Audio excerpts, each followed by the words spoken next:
लेकिन तुम्हारी इस बिहेवियर, तुम्हारी इस नफरत से नहीं बच पाएगा, जान से जाएगा अपनी। तो जाए ना जान से यार।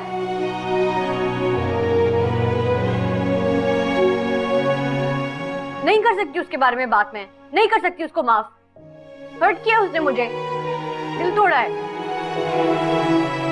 जब भी उसके बारे में सोचती हूँ उसका धोखेबाज चेहरा मेरे सामने आ जाता है। सुंबुल, कोई जरूरत नहीं है इसे समझाने की। ये अपनी जिद में आकर अपनी जिंदगी खुद बर्बाद करेगी। और रहा सालार, तो वो तो इसके इश्क में आधा पागल वैसे ही हो चुका है। अम्मी, उस बेवकूफ को ना कहानियों वाली, किताबों वाली मोहब्बत जरूर हो सकती है, लेकिन सचमुच का इश्क नहीं हो सकता।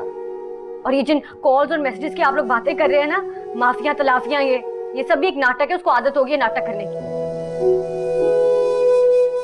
आप लड़के वालों को फोन करें, जल्दी आए, खत्म करें ये। एक बार चाहो तो तस्वीर देख लो, वरना बाद में रोना धोना नहीं देखनी कोई मुझे। जैसा भी हो, छोटा काना लूला लंगड़ा, मुझे फर्क नहीं पड़ता। जो भी है जल्दी करें बस ये यार।